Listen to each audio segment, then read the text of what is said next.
Blessed are you, O Lord our God, eternity's holy King. Blessed are you, O Lord our God, whose word brings on the evening. Baruch Adonai.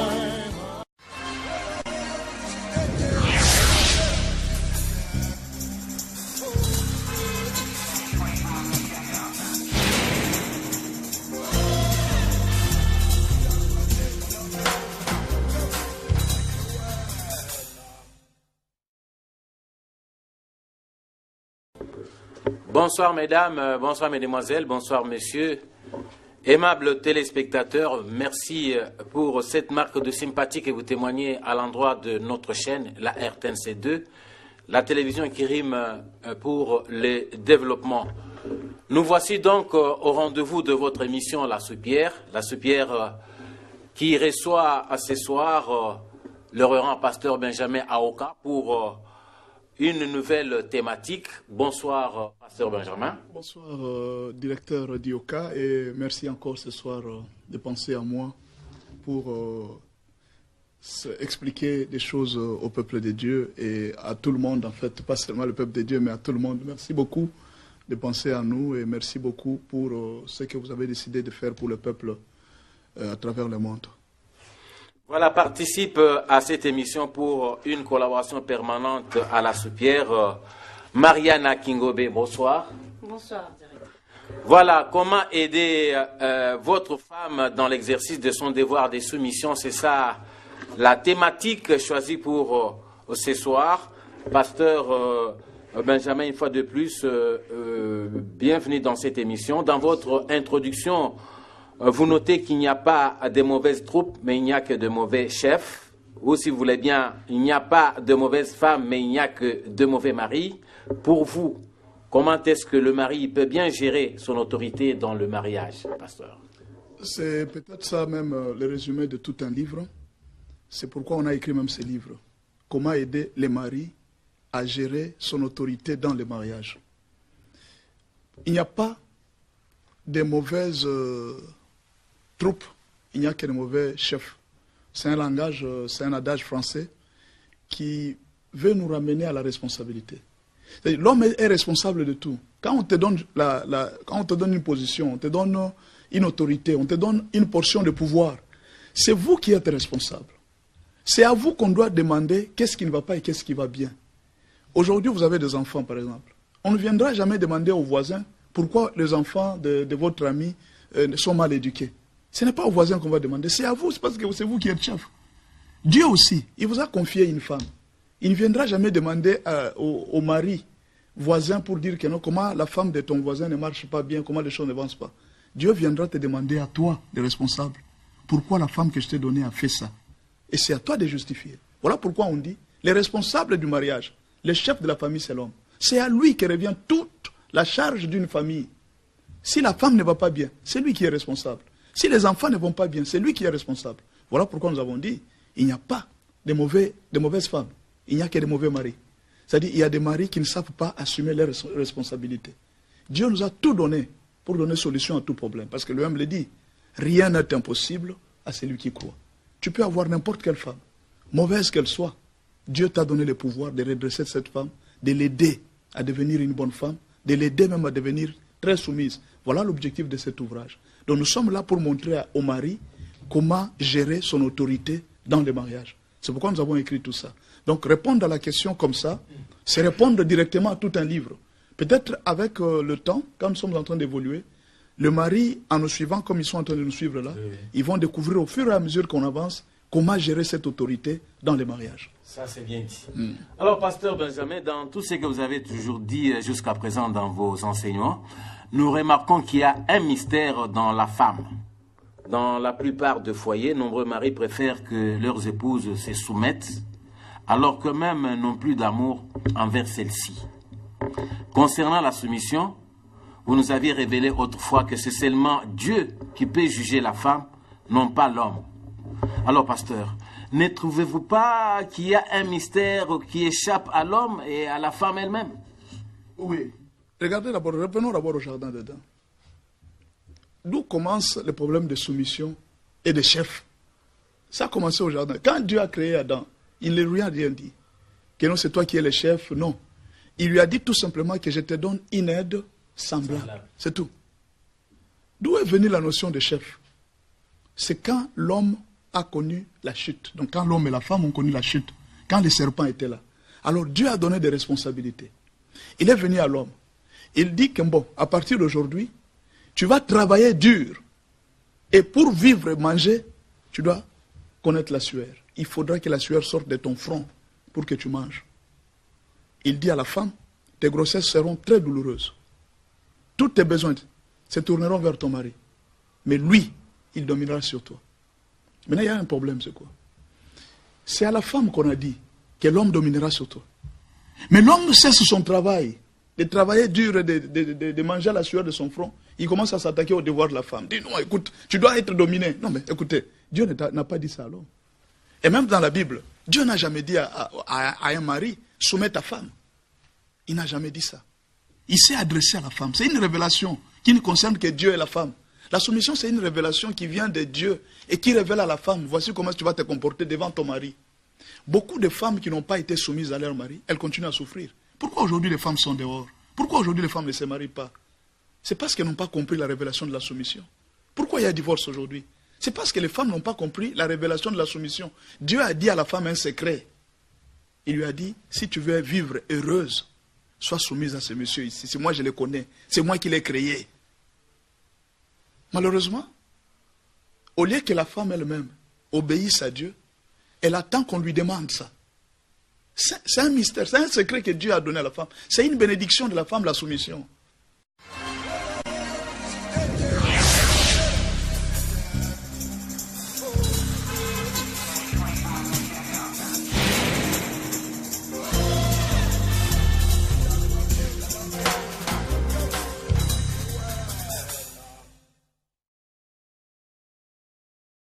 C'est la clé même du bonheur de toute femme sur la terre.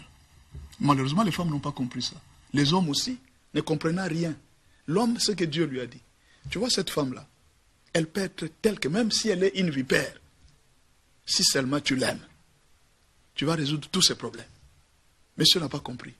Maintenant, il cherche maintenant à imposer ce que Dieu a à la femme. Tu sais, Dieu avait dit, tu seras soumise. Alors, si tu n'es pas soumise, on ne se marie pas. Non, mais ce n'est pas le devoir que Dieu t'a donné. Comme il ne faut pas aller. Voilà pourquoi on dit, il n'y a pas de mauvaises troupes, il n'y a que de mauvais chefs. C'est-à-dire, l'homme entre dans ce qu'on ne lui a pas demandé. On t'a dit d'aimer ta femme. Aimer, c'est beaucoup de choses. Je pense qu'on va parler peut-être quand on évolue avec la question. Il y a un principe. Le principe d'aimer. Aimer, c'est beaucoup de choses. Quand on dit à l'homme d'aimer, c'est beaucoup de choses. C'est une grande responsabilité. Tu n'as pas terminé tes responsabilités. Devant Dieu, tu commences à réclamer à la femme d'être soumise. Mais ça, c'est trop, non? Les hommes exagèrent. De ce côté-là, l'homme n'a rien à dire en ce qui concerne la soumission, pasteur Benjamin. Nous sommes en train d'écrire ce livre. C'est pour aider effectivement l'homme à comprendre la notion d'abord de soumission et à comprendre la notion de l'amour. Qu'est-ce que l'homme doit réclamer? Qu'est-ce que l'homme doit faire pour que cette femme-là lui soit soumise? C'est ça en fait l'objectif de cet ouvrage. Ce n'est pas que l'homme doit réclamer. En fait, ce n'est pas une chose qu'on doit réclamer. C'est comme la clé et le cadenas. J'introduis la clé et le cadenas s'ouvre. Si vous introduisez une information dans un ordinateur qui ne correspond pas aux données, au programme de l'ordinateur ne vous répond rien. Si l'homme n'introduit pas l'amour dans le cœur de la femme, la soumission devient compliquée. Elle peut être soumise par hypocrisie. Elle devient hypocrite pour éviter des problèmes, pour éviter la violence. Peut-être si je fais ça, il risque de me frapper. Cette femme sera soumise. Mais en fait, ce n'est plus la soumission, ça devient l'esclavage. Elle devient hypocrite. Vous voyez les esclaves, même s'ils n'aiment pas son maître, il est soumis. Qu'est-ce que je vais faire? C'est ce qui m'est imposé. Ce n'est plus la soumission, ça devient l'esclavage. L'homme doit attendre de la femme la soumission et non cet esclavage-là, cette hypocrisie. La femme est soumise parce qu'elle sait que je n'ai où aller. Non, mais ça, ce n'est pas la soumission. Nous sommes en train de demander aux hommes de suivre cet ouvrage, de lire les principes qui vont les aider à amener leurs femmes à la vraie soumission. Et c'est ce qui produit le bonheur que tous ces hommes sont en train de chercher. Vers les prostituées, vers dépenser beaucoup d'argent inutilement. Alors que tout ce que tu cherches à une prostituée, tu peux trouver ça chez ta femme. Voilà un peu l'objectif de cet ouvrage. Alors, pasteur, excusez-moi, Mariana, de monopoliser la parole. Pasteur, présentement, on parle de la parité entre l'homme et la femme. Et il y a certaines personnes qui comprennent très mal cette notion de soumission. Malheureusement, bon, je ne sais pas. Je ne sais pas celui qui est venu avec la notion de la parité. Je ne sais pas qu'est-ce qu'il voulait dire dans sa tête. Je ne sais pas si ça veut dire 50-50. C'est-à-dire 50%, 50%. Nous partageons les pouvoirs. Ce n'est pas possible. On ne peut pas additionner, je peux vous poser une question très difficile. 2 poules plus 2 canards, ça fait combien? C'est difficile. C'est difficile. Vous allez faire, ça fait combien? 2 poules plus 2 canards, ça fait combien? On ne peut pas parler de la parité entre deux choses qui sont de nature différente. On ne peut pas partager le pouvoir entre 2 choses qui sont de nature différente. On ne peut pas additionner 2 coqs et 2 chèvres. Ça va faire combien? Ça ne fait rien. Donc, il n'y a pas moyen de parler de 50-50. Partager le pouvoir entre l'homme et la femme, c'est impossible. La femme est complémentaire à l'homme. L'homme ne portera jamais la grossesse, parce que quand on va dire 50-50, ça dit que l'homme porte aussi la grossesse. Est-ce que c'est faisable? Non, c'est pas faisable, nous, quand même. Que l'homme commence aussi à allaiter. Comme moi, j'ai allaité 3 fois, toi aussi, tu allaites 3 fois. Mais ce sont des choses... Je ne sais pas d'où est venue cette théorie. Peut-être que c'est le diable qui a introduit une notion pour montrer à la femme de se révolter seulement, afin de lui créer le malheur. Voilà pourquoi aujourd'hui, la ville où est partie la parité, c'est un mot français. Allez en France, allez voir comment est-ce que les femmes souffrent pour le mariage.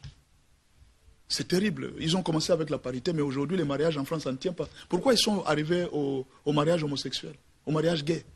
C'est parce que justement, ils ont voulu dévier un plan de Dieu, de la complémentarité, pour partager le pouvoir 50-50. Les hommes ont peur d'épouser les femmes françaises, ou même occidentales. Et si j'épouse celle-là? Non, non, non, non, c'est chaque jour vous irez au tribunal. Finalement. Pourquoi? Parce qu'on a introduit une notion de 50-50. On ne peut pas partager le pouvoir entre l'homme et la femme. Dieu n'a jamais partagé. C'est toujours 30% d'après Dieu et 70% pour l'homme. C'est ça le principe biblique. Voilà, nous nous adressons ce soir aux hommes. Comment aider votre femme dans l'exercice de son devoir de soumission? Nous le disons à l'intention de ceux qui viennent de nous rejoindre dans cette émission La Soupière. Nous recevons un pasteur Benjamin Aoka, l'auteur même de cet ouvrage que nous venons de vous citer ici. Participe à cette émission à titre de collaboration Madame Mariana Kingombe. Vous avez une préoccupation à l'endroit de pasteur. Oui, merci, directeur Dioka. Pasteur, j'ai une question qui est très importante. Autrefois, quand vous parliez de ce que la femme doit faire pour aider son mari à l'aimer davantage, vous disiez que le bonheur se cache dans 3 principaux. Oui. Je dirais que vous avez parlé de l'amour, la considération et la satisfaction. Oui. Est-ce que cette recommandation est-elle applicable également chez l'homme?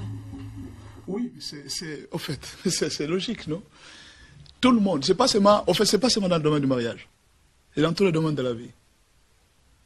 La considération, prenons même en politique. Pourquoi les gens chantent quand un leader est là? Quand on les reçoit, il faut qu'il y ait tout un protocole. Les leaders attendent une considération de la part des sujets. Le roi attend une considération de la part des sujets. Les parents attendent une considération de la part de leurs enfants, de la part de leurs épouses. C'est logique pour tout homme. Toute personne, même quand nous arrivons dans cet endroit, si vous travaillez et qu'on ne vous considère pas, vous ne serez jamais heureux. Vous-même, vous allez demander, dire non, je trouve que ma place n'est pas dans cet endroit. Pourquoi? Parce qu'on ne vous considère pas. Ce n'est pas seulement un problème de mariage. Les 3 principes du bonheur, ce sont des principes universels. La considération, l'amour et la satisfaction. Imaginez un peu, nous sommes en train de faire cette émission. Voyez un peu comment est-ce que le directeur Dioka est très exigeant avec son émission. Mais il voit dans l'émission, on lui sort des images qui ne sont pas claires. Il n'est pas satisfait. Qu'est-ce qu'il peut dire? Reprenez cette émission, moi je ne suis pas satisfait. Pourquoi on change? Pourquoi aujourd'hui vous pouvez changer un supermarché? Vous pouvez changer un supermarché parce que quand vous arrivez, vous trouvez que la qualité des choses qu'on vous a vendues, vous n'êtes pas satisfait. Non, non, pour la fois prochaine, je n'achèterai plus là-bas. C'est-à-dire, c'est un principe universel. Alors quand nous arrivons au mariage, même l'homme, il a besoin d'être satisfait. Il a besoin, dans son mariage, d'être aimé. Il a besoin d'être considéré. Alors beaucoup de femmes ont commis cette erreur de ne pas considérer leur mari. Parce qu'on ne parle pas des femmes aujourd'hui, on parle des hommes. C'est-à-dire, ces hommes ont besoin de cette considération dans leur mariage. Mais avant d'avoir cette considération. Vous ne pouvez pas récolter quelque chose que vous ne s'aimez pas. Vous ne considérez pas votre femme, mais vous voulez seulement que votre femme vous considère. Quand la belle famille vient, vos petits frères sont là, vous êtes en train d'injurier votre femme. Vous la maltraitez devant les gens. Mais le soir, quand vous venez, vous voulez qu'on vous respecte. L'homme ne peut pas récolter ce qu'il n'a pas semé. Si vous voulez que votre femme vous respecte, commencez d'abord par la respecter. Si vous voulez que votre femme vous considère, commencez d'abord par la considérer. Donnez la valeur à votre femme, elle vous donnera aussi la valeur. Mais si vous êtes là, chaque jour, vous dévaluez la valeur de votre femme, vous l'injuriez et vous attendez qu'elle en retour vous donne des bisous, qu'elle vous acclame. Elle va le faire, mais par hypocrisie. Et quand on fait une chose par hypocrisie, vous n'êtes pas heureux. Ça ne va pas produire les résultats que vous attendez. Vous êtes satisfaite? Ah, vraiment? Alors, une autre préoccupation? Vous introduisez la première partie de votre ouvrage par cette phrase magnifique. Une femme vient de Dieu. Oui. Pouvez-vous nous les démontrer? Comment est-ce qu'une femme peut venir de Dieu? Imaginez un peu, j'arrive ici, je trouve les caméras, je trouve tout ce qui est autour de nous ici. Moi, je suis travailleur. D'où viennent toutes ces histoires? Tout ce que nous avons sur la terre, nous l'avons trouvé. Il y a deux notions là-bas. La première notion, la personne qui a créé la femme, c'est Dieu. La personne qui connaît la femme, c'est Dieu. Vous achetez un téléphone, la marque du téléphone que vous achetez a un catalogue. Avant d'utiliser le téléphone, mais prenez les catalogues, lisez les catalogues, vous allez bien utiliser votre téléphone. Les catalogues de la femme se trouvent dans les mains de Dieu. C'est Dieu qui a créé la femme, c'est Dieu qui connaît cette femme. N'épousez pas une femme sans consulter Dieu. Vous allez souffrir dans votre vie. C'est ce que ça veut dire. La deuxième notion, c'est quoi? Vous voulez vivre avec une femme. Demandez à Dieu. Il y a beaucoup de gens dans la Bible, on va en parler peut-être dans le temps qui vient.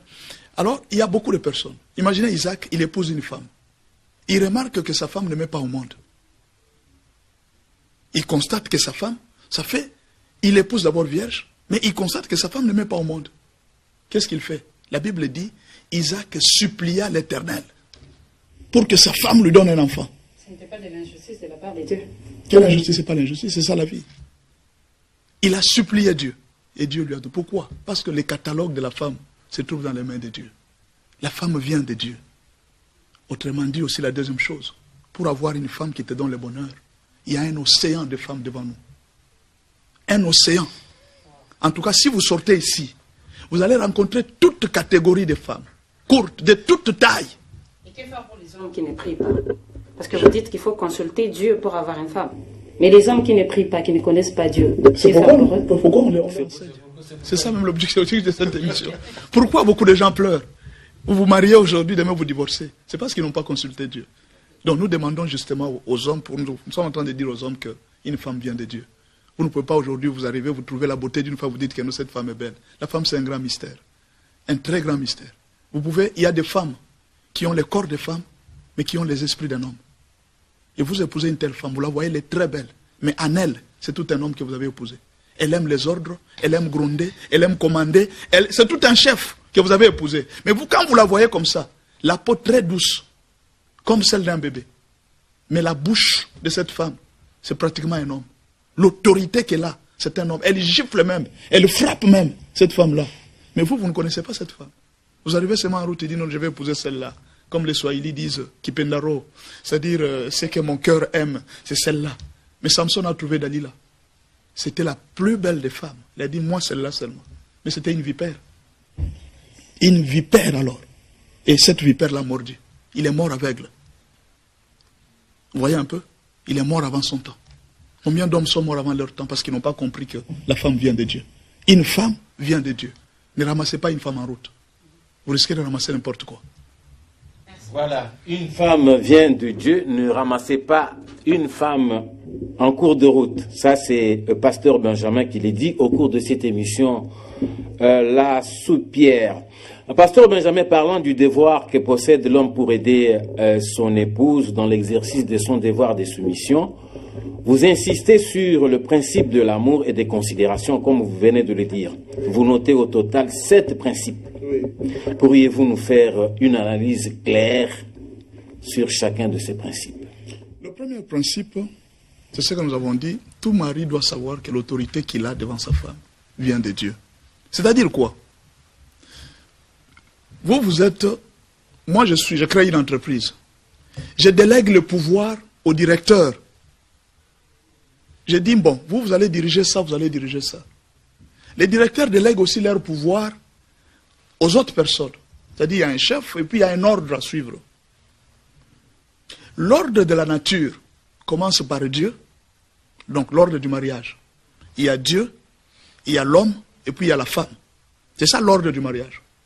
Maintenant, imaginez, l'homme se rebelle contre Dieu, mais il exige que sa femme soit soumise à lui. Lui d'abord est rebelle, mais il demande à ce que la femme lui soit soumise. Non. Si tu sais que l'autorité vient de Dieu, toi d'abord tu dois commencer par te soumettre à Dieu, et Dieu doit soumettre ta femme à toi. Parce que la soumission d'une femme ne vient pas nécessairement de la femme elle-même. C'est Dieu qui met la soumission dans une femme. Ah bon? Oui. C'est Dieu qui soumet une femme à un homme.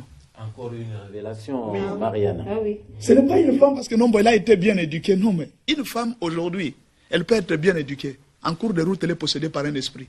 Cet esprit la transforme totalement. Nous avons parlé, je crois, dans cet ouvrage, nous avons parlé du combat de la femme. La femme qu'on rencontre toujours 5 combats.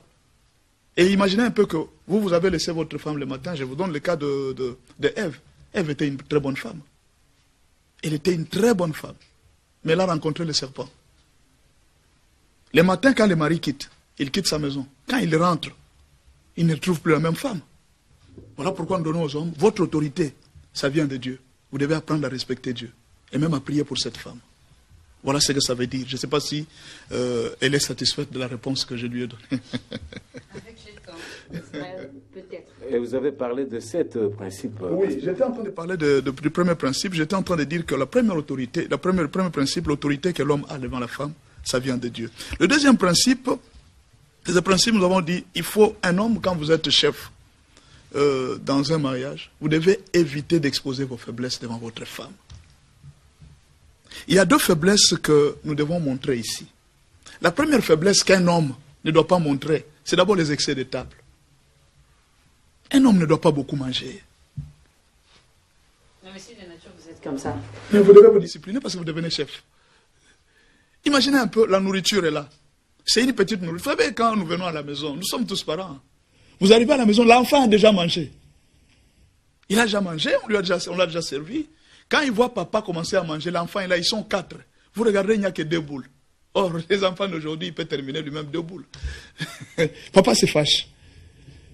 Non, il se fâche. Non, tu dois surveiller tes enfants. Papa doit faire semblant, même si tu as faim. Tu dois faire semblant. Manger avec les enfants. Tu manges avec les enfants. C'est pas un problème, vous êtes père. Un père ne grossit pas avec la nourriture, il grossit quand sa famille va bien. Ça, c'est un principe qu'il faut savoir. Vous savez, vous trouvez un papa, il est là, parce qu'on n'a pas servi la nourriture. Non, 2 jours, il ne parle pas à sa femme. Non, tu ne m'as pas servi à manger. Ça, ce n'est pas un chef. Un chef ne fait pas ça. Un chef peut venir, il n'y a pas à manger. Bon, en fait, il se sacrifie. Lui, il s'est dit, non, moi je n'ai pas un joie. Vous mangez d'abord. Ce n'est pas un problème. Moi, je vais me débrouiller. La force d'un chef, c'est d'abord pour ces sujets. Vous savez, même dans une nation, quand les autorités se servent eux et ils laissent les enfants affamés, ce pays va souffrir pendant très longtemps. Un chef se sacrifie d'abord pour les enfants. Mais quand un chef ne sait pas se sacrifier pour les enfants, quelque part, c'est un chef qui est aux excès de table. Hein. Il aime beaucoup manger et il laisse les enfants affamés. Ce n'est pas un chef. Ça, ce n'est pas un chef. Donc, ça, c'est une faiblesse que l'homme doit éviter devant sa femme. Troisième principe, pour l'homme, il doit maîtriser 2 sentiments. La colère et la jalousie. Vous savez, il y a un verset de la Bible. Hein. Je crois que ça doit être en Job, chapitre 5, verset 2. La Bible dit ceci. La jalousie rend un homme imbécile. Vous imaginez, je vous donne un cas. Un monsieur arrive, il trouve au coin sa femme en train de vendre les foufous. Il y a un homme qui est venu acheter des foufous. Vous savez, il y a des hommes célibataires qui achètent du foufou. Cet homme a passé beaucoup de temps à causer avec sa femme. Sa femme était en train de lui poser, mais quand est-ce que toi tu vas te marier? Monsieur était en train de expliquer, ah, nous, moi je suis encore dans les célibats, tout ça. Or, le mari de la femme qui vendait le foufou était en train d'observer de loin. Il regarde, il dit, ah, ma femme a beaucoup causé avec ce monsieur-là. Il est venu sous la colère. Il a renversé les bassins de foufou que sa femme vendait. Quand il a vérifié, il s'est rendu compte que ce n'était qu'un client. Mais le matin, quand il s'est réveillé, la femme lui a dit, maintenant, qu'est-ce qu'on va manger aujourd'hui? C'était les seuls qui nous aidaient à acheter même du pain. Mais depuis hier, je n'ai pas vendu. Maintenant, il a faim. À cause de la jalousie, il a renversé les foufous. Maintenant, là, il a faim. J'ai vu un homme en train de frapper sa femme. Il prend sa tête à cause de la jalousie. Il la frappe au mur. Et après quelque temps, on a demandé à faire les scanners. Il fallait dépenser $600. Combien de personnes aujourd'hui cassent des téléphones de $1000, des télévisions, à cause de la jalousie? Ça coûte combien ce que vous êtes en train de casser? Il y a des gens qui ont brûlé leur mari. Il y a des gens qui ont tué des gens à cause de la jalousie. Ce n'est pas pour rien que la Bible a parlé de la maîtrise de soi. On constate aujourd'hui à Kinshasa, on dit que si tu n'es pas jaloux de ton mari, c'est que tu ne l'aimes pas. Je ne parle pas de la femme. Ou de l'homme aussi. Je suis en train de parler de... En fait, la jalousie, c'est un sentiment normal. Même Dieu est jaloux. Mais on est en train de parler de la maîtrise de soi. Imaginez, nous sommes ici. Moi, je fais l'émission, vous êtes une femme. Ma femme regarde à la télévision et dit, tu as fait avec une femme l'émission là. En tout cas, je ne veux plus te voir à cette émission. Ou alors, en tout cas, mais elle détruit tout. Pourquoi? Parce qu'elle dit non. Comme la façon dont tu regardais cette femme-là, je sens comme s'il y a quelque chose. Non, je ne veux plus te voir à cette émission-là. Mais elle détruit tout. Est-ce que vous vous imaginez? Combien de personnes aujourd'hui ont détruit des relations avec leur chef? Le chef l'a appelé pour un rapport.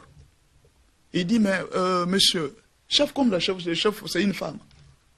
La directrice, c'est une femme. Il appelle monsieur, il dit, excusez-moi de t'appeler en retard, hein, mais écoute, demain avant de venir au travail, tu m'amènes tel rapport. La femme dit, qui est cette femme qui t'a appelé? Ou bien le mari dit que c'est monsieur-là qui t'appelle à tout moment là. Mais nous travaillons avec lui. Tu vas détruire le travail de ta femme. Un jour, j'ai vu un couple, c'est le mari, la femme travaillait quelque part. La femme échangeait très bien avec un monsieur du travail. Mais écoutez, le mari à la maison, il a dit non, tel que j'ai vu, vous avez échangé avec ce monsieur, il y a quelque chose. À partir d'aujourd'hui, tu ne travailles plus. Et monsieur a frappé sa femme, il l'a traîné comme une bête. Or, en réalité, il n'y avait rien. Cette femme m'a montré les photos, elle était gonflée au visage, comment est-ce que le mari l'a frappée? Parce qu'il m'a suspecté. Mais bien sûr, la jalousie peut exister, mais il faut avoir des preuves. Il ne faut pas réagir quand on n'a pas de preuves. Voilà ce qu'on est en train de demander. On ne refuse pas d'être jaloux, mais avoir la maîtrise de soi pour que la jalousie ne tue pas tout un mariage. Est-ce que vous savez qu'il y a même beaucoup de gens qui ont divorcé à cause seulement de la jalousie, alors qu'ils n'ont même pas de preuves? Pas de preuves, mais il a divorcé. Donc nous sommes en train de dire au mari, le troisième principe, il faut maîtriser la colère et la jalousie. Alors il y a un quatrième principe que nous allons voir. Bon, bien sûr, la colère, bien sûr, on n'a pas beaucoup parlé de la colère parce qu'il y a deux sortes de colère. Souvent, il y a la colère vive et il y a la colère lente. La colère vive, c'est quelle colère? Il y a des hommes, quand ils se fâchent, ils s'enflamment, ils parlent, ils injurient, il dit tout ce qu'il peut dire, et puis il oublie. Souvent, ce sont des bons maris. Mais il y a les autres, qui sont comme les gens de notre tribu ici, la tribu ici, la tribu ici. Alors, ces gens-là, tu peux lui faire du mal. Il est en train de t'observer, il rit. Mais dans son cœur, ça c'est la colère lente. La colère des rancuniers. Ces gens-là sont terribles. Les jours qu'il va réagir, ces gens-là ne pardonnent pas. Quand il te dit que c'est fini, c'est fini. Il ne pardonne pas. Alors, dans les mariages, il faut éviter ces genres de colère. Que ce soit la colère vive. Oh, moi je suis polélé, moi je dis seulement des vérités. Il y a des vérités qu'on ne prononce pas. Vous allez trouver un mari, parce qu'il est fâché contre sa femme, il injurie le père de la femme, donc son beau-père. Il injurie sa belle-mère, il injurie toute la famille. Et quand il injurie là, il est en train de sortir des bêtises. C'est un chef. Voilà pourquoi nous avons dit, il n'y a pas de mauvaises troupes. Il n'y a que de mauvais chefs. Et quand il injurie là, les enfants sont là. Tu apprends quoi aux enfants? Donc, le quatrième principe, il faut savoir être serviable. Il y a un problème ici de la serviabilité. Beaucoup de maris pensent que les travaux ménagers, c'est pour la femme. Il y a un pasteur qui nous a donné un témoignage, c'est un pasteur qui venait du Canada. Il dit qu'il avait remarqué à un certain moment que son ministère, l'église qu'il dirigeait n'avançait plus. Alors il a commencé à prier, il dit, mais comment est-ce que les gens ne viennent pas? Comment est-ce que les ministères n'avancent pas?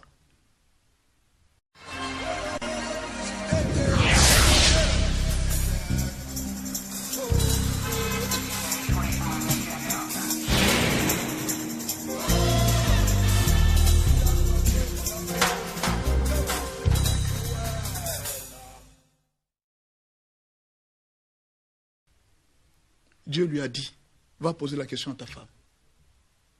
Alors quand il arrive chez sa femme, il pose la question, est-ce que tu as un problème? Il dit, oui, j'ai un problème dans mon cœur. Il dit, pour quel est le problème? Il dit, tu sais que nous sommes mariés. Tous les travaux ménagers, tu ne laisses qu'à moi. Je suis aussi humain. Je peux me fatiguer. Tu ne peux pas m'aider même pour une chose. Le mari lui dit, mais pourquoi tout ce temps tu n'as jamais dit? Alors le mari nous a donné un témoignage. Il dit, tel qu'on me voyait là, je torchonne ma maison. Nous nous partageons des tâches avec ma femme. Aujourd'hui, c'est elle qui torchonne, demain, c'est moi qui torchonne. Tout ça. Nous nous aidons.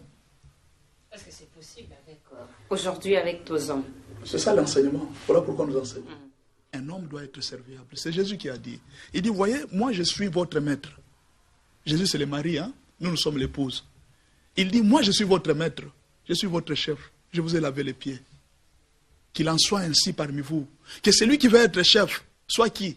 Qu'il soit le serviteur de tous. Si tu veux être chef, tu dois être serviteur de ta femme. Mais c'est toi le chef, d'après Dieu, pas d'après le monde. Nous sommes en train de parler des principes de Dieu. C'est-à-dire un homme. D'ailleurs, quand vous voyez les principes, quand vous voyez même dans les mariages, vous allez comprendre qu'un homme c'est un esclave éternel. C'est tout ce qu'il fait, du matin au soir, il ne travaille que pour sa femme. Il sort, il rentre, tout ça, parfois même pour... Moi je suis là, je suis marié. Pour m'acheter des habits, c'est un problème. Mais ma femme, parfois, c'est chaque mois, tout ça. Vous sentez que je peux être là, je peux faire une grande distance à pied. Vous imaginez, je fais une grande distance à pied, il dit, bon, comme ma femme m'avait demandé que je lui paye un jus au supermarché, comme ça, je ne veux pas prendre le transport de cette ligne ici. J'ai fait les pieds, juste pour satisfaire ma femme et lui acheter un jus. Donc, quelque part là, il faut être serviable pour sa femme. Aujourd'hui, particulièrement, je suis en train de m'adresser aux maris africains. Vous savez, en Afrique, nous avons des contrées où il n'y a pas d'eau. Il ne faut pas laisser à votre femme aller prendre un bidon d'eau de 25 kilos à une distance de 7 km. Et vous êtes là, chef, vous regardez. Non. Il y a des travaux durs comme les travaux de champ, des travaux durs comme les travaux qui demandent beaucoup de poids. Il ne faut pas laisser ça à votre femme. Aidez votre femme. Donc, quelquefois, là, nous sommes en train de demander au mari d'être serviable à l'égard de votre femme. Ça soude l'amour. Ça aide à la femme de vous trouver comme un modèle. La femme se soumet. Vous voyez, quand une femme voit son mari comme ça, elle se soumet automatiquement. Elle dit non, cet homme ici, bon, à moins qu'elle ne soit pas intelligente. Hein. Alors, le cinquième principe, l'homme doit travailler pour les besoins de sa maison. Aujourd'hui, nous avons vu beaucoup d'hommes qui sont là, la femme en train d'amener tout, et lui ne fait rien à la maison. Ça, c'est pas normal. Vous savez, quand même aujourd'hui, on dit, vous savez, les maris sont en train de confondre une chose. Je suis en train de parler aux maris chômeurs. Ceux qui ne travaillent pas, écoutez-moi. Il ne faut pas confondre l'emploi et le travail. L'emploi et le travail sont deux choses différentes. Dieu n'a pas dit il y a l'abondance dans tout emploi. Dieu a parlé plutôt il y a de l'abondance dans tout travail. Le travail, vous pouvez avoir un diplôme. Mais si les domaines dans lesquels votre diplôme ne vous donne pas le travail, vous avez le diplôme ne vous donne pas le travail, vous pouvez créer un emploi. On engage les gens ici pour balayer les routes. Profitez pour le faire. Il y a beaucoup de travaux, on peut vendre de l'eau, on peut vendre tout. Il n'y a pas de sots métiers, il n'y a que de sottes gens. Donc nous demandons aux hommes, votre femme vous respecte. Vous savez, quand une femme, elle touche un salaire de 1000 $, et que son mari lui amène 20 $, chaque fin du mois, pour une femme, l'argent du mari a plus de valeur que son salaire. La femme trouve l'argent de son mari quelque chose de précieux. Mais quand tu es là, du matin au soir, c'est ta femme qui te nourrit. Tu fais la paresse. C'est malheureux. Cette femme ne te respectera jamais. Et tu ne seras jamais heureux. Il n'y a aucun homme qui est heureux en étant supporté par sa femme. Tu ne seras jamais heureux. Le bonheur... On peut découvrir le sixième et septième principe avant de passer à la conclusion, puisque nous sommes pressés par le temps. Oui, le sixième principe, c'est le pardon et la libéralité. L'homme doit apprendre à pardonner. Vous savez,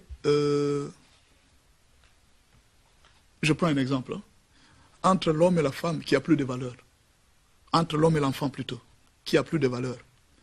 Pour certains hommes, l'enfant a plus de valeur qu'un homme, que la femme. Imaginez, vous êtes dans le mariage. Vous êtes venus. Les enfants sont venus après vous. Regardez un enfant qui casse la voiture. Il vole la voiture de son père, il va cogner ça quelque part. Papa va pardonner facilement. Ah, ce n'est qu'un enfant. Mais si une femme fait un dégât, l'homme va directement à la commune. Il va directement vers la famille de la femme. On va divorcer. Pourquoi vous avez pardonné à votre enfant, mais votre femme, vous ne l'avez pas pardonné? Les hommes pardonnent beaucoup facilement leurs enfants, plutôt que leurs femmes. Nous sommes en train de parler du pardon. Je vais profiter aussi pour parler de la libéralité. Je vous donne un exemple. Ça, c'est une fille qui est fiancée qui nous a donné ce témoignage. Il dit, pasteur, vous pouvez vous imaginer, je suis avec mon fiancé à Bandal. Nous arrivons à Bandal. Mon fiancé me dit, attends-moi quelque part, là j'arrive. Il est parti, il arrive au coin. Il achète des beignets et les arachides. Un sucré. Moi, je l'attends. Il mange, il termine. Et puis, il vient me rejoindre. Et moi, je lui pose. Et moi? Il dit, ah, mais tu ne m'as pas dit que tu avais faim. Ah, parce que, faut-il qu'on te dise qu'elle a faim? Il fallait lui demander. Cette femme a dit, ce jour-là, elle a dit, je ne peux pas épouser cet homme. Un homme très égoïste. Un homme qui ne partage pas. Quand vous êtes libéral, ça amène la soumission automatique de la femme. Et quand vous êtes égoïste, votre femme ne vous respectera pas.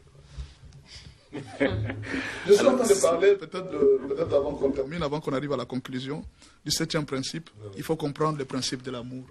L'amour pardonne tout. L'amour supporte tout. Quand Dieu a dit à l'homme, tu aimeras ta femme.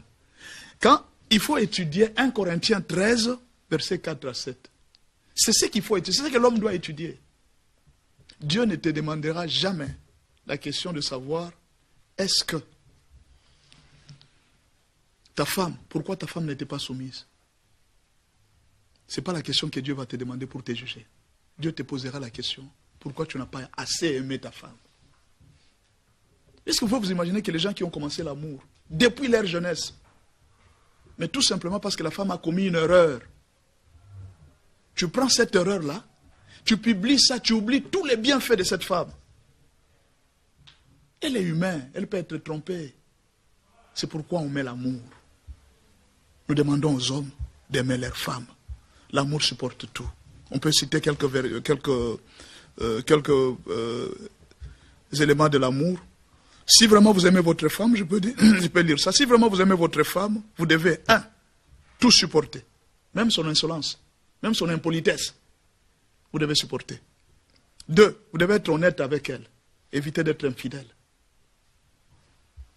3, vous devez agir avec bonté à son égard. C'est comme ça qu'on est en train de parler de la libéralité. Vous vous imaginez, vous êtes en train de frapper votre femme. Vous la blessez. Votre propre corps. Vous êtes en train de blesser votre propre corps. Vous devez éviter la jalousie, l'envie et la colère. Parce que l'amour ne soupçonne pas. L'amour ne soupçonne pas. Vous devez avoir confiance en votre femme. Vous devez vous sacrifier pour elle. L'amour se sacrifie. Vous devez vous poser la question de savoir, si c'était moi, qu'est-ce que je devrais faire? Voilà un peu ce qu'on pouvait peut-être retenir par rapport à tout ça. Je ne sais pas s'il y a encore une autre question. Voilà, nous vous rappelons que vous suivez la RTNC2 au cours de l'émission La Soupière. La Soupière qui vous parle aujourd'hui d'une thématique très importante, comment aider votre femme dans l'exercice de son devoir de soumission.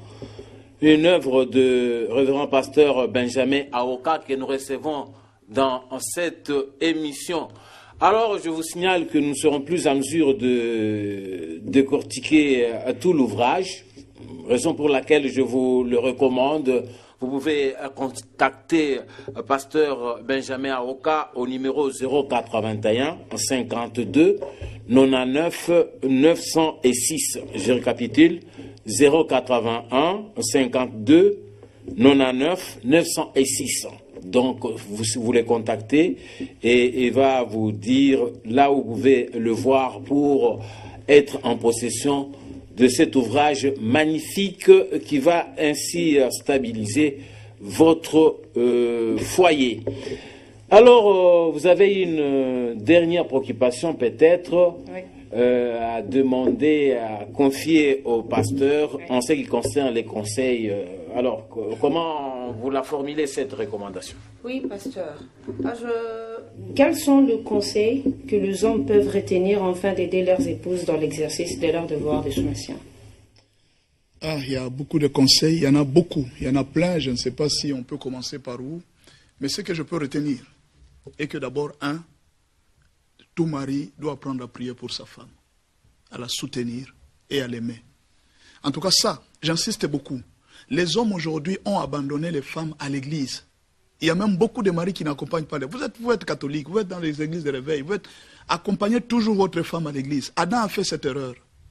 Il a laissé sa femme dans le jardin seule. Vous savez, je viens de le dire tout tantôt ici, un mari a 5 combats. Le premier combat, non, une femme mariée a 5 combats que le mari doit connaître. Le premier combat qu'une femme mariée a, d'abord, c'est la rencontre avec les serpents. Il y a 5 catégories ou même 4 catégories de serpents qu'une femme peut rencontrer. Comme Ève avait rencontré les serpents. La femme peut aussi rencontrer des serpents. Premier serpent, l'ex de cette femme. Vous savez, quand votre femme rencontre son ex, elle peut aller au marché, finir à l'hôtel et rentrer, vous préparer la nourriture sans que vous puissiez le savoir. C'est trop dangereux pour un homme. Voilà pourquoi les hommes doivent prier pour leur mari. Deuxième serpent, une femme peut rencontrer un faux prophète. Le faux prophète lui dit non, non, j'ai vu ton mari, c'est un occultiste. Ce n'est pas l'homme de ta vie. Elle rentre à la maison et change d'humeur. Ah, vraiment. Donc l'homme que j'ai épousé, c'est un faux. Elle a rencontré un prophète de bonne aventure, un diseur de bonne aventure, un faux prophète. Et cette femme devient malade parce qu'on lui a dit ça. C'est un serpent. Le troisième serpent, c'est aujourd'hui la télévision. Elle a regardé Novella. Elle a regardé les séries. Elle a vu comment est-ce que l'autre a donné la fleur le jour de l'anniversaire. Maintenant, elle prend ça. Elle compare ça avec son mari. Il dit, lui ne m'a pas... Vous avez vu dans la série là, il remet le cadeau d'anniversaire, fleur. Mais moi, on ne m'a pas remis la fleur. En tout cas, mon mari ne m'aime pas. Alors, c'est une façon de dire que la femme elle rencontre de tels serpents. Un homme doit surveiller sa femme. À tout moment, la femme a un combat. Et l'autre combat qu'une femme peut avoir, c'est le diable. Vous savez, aujourd'hui, beaucoup d'hommes négligent que Satan est toujours... Il y avait un combat, Dieu avait dit ceci. Il dit à Satan, pendant qu'on était en train de partager les tâches, Dieu a dit à 3 personnes, parce que le mariage est toujours constitué de 4 personnes. Autour du mariage, il y a 4 personnes. Il y a Dieu, il y a l'homme, il y a la femme, et puis il y a le diable. Quand vous allez voir, regardez le scénario du jardin d'Éden, c'est le même scénario. Il y avait Dieu, il y avait la femme, il y avait l'homme, et puis il y avait le serpent. Même aujourd'hui, ce scénario existe toujours. À côté de la femme, il y a toujours un serpent. Il y a toujours le diable. Alors, que vient faire le diable? Le diable, on lui a dit ceci. La descendance de la femme écrasera ta tête. Dites-moi un peu. On vous dit que celui qui va écraser ta tête va sortir de ce trou-là. Il va sortir de cette parcelle. Celui qui va te tuer va sortir de cette parcelle. Qu'est-ce que vous allez faire? Vous devez être à côté chaque jour pour veiller de la personne qui va sortir parce que cette personne risque de me tuer. C'est ce qu'Hérode a fait. Quand Hérode a appris que Jésus est né, qu'est-ce qu'il a fait? Il a envoyé des gens pour tuer tout le monde. C'est ce que le diable fait jusqu'aujourd'hui. Il est toujours à côté de la femme pour l'empêcher de faire sortir une descendance. Est-ce que beaucoup de gens comprennent ça? Que Satan est toujours autour du mariage. Voilà pourquoi aujourd'hui, beaucoup de femmes sont réclamées. Vous allez voir votre femme, vous vivez très bien. Puis à un certain moment, la femme vous dit que je n'aime plus ce mariage. Je ne sens plus ce mariage. Elle a envie de quitter le mariage. Mais qu'est-ce que j'ai fait, ma femme? Qu'est-ce que j'ai fait? L'homme ne comprend pas que c'est une réclamation du diable. Il ne veut pas que cette femme reste ici parce que demain, vous aurez un enfant qui aura une très grande étoile. Voilà pourquoi beaucoup de femmes sont stériles. Elles sont stériles pourquoi? Parce que Satan sait que c'est de la femme que viendra une descendance qui va m'écraser. Moi, je suis pasteur. Je fais la délivrance. Je détruis les œuvres de Satan. Mais si Satan me voyait là où j'allais, je ne sais, il allait boucher ce trou-là. Voilà, nous vous remercions sincèrement, Reverend Pasteur Benjamin Aoka, pour votre disponibilité à servir davantage. Nombreux téléspectateurs qui nous suivent régulièrement au cours de cette émission La Soupière. Comment aider votre femme dans l'exercice de son devoir de soumission? C'est ça la principale thématique. Vous proposez ce soir avec, bien sûr, le concours de notre consoeur Mariana Kingombe. Je vous retrouve ensemble avec Madame Mariana dans la prochaine émission, bien sûr avec la bénédiction de Pasteur Benjamin. Merci beaucoup, je crois que Dieu va nous faire grâce. Voilà qui termine en toute beauté cette production. Merci pour votre fidélité à la RTNC. Nous vous retrouvons la semaine prochaine. Faites de bons rêves, pas de cauchemars. Au revoir.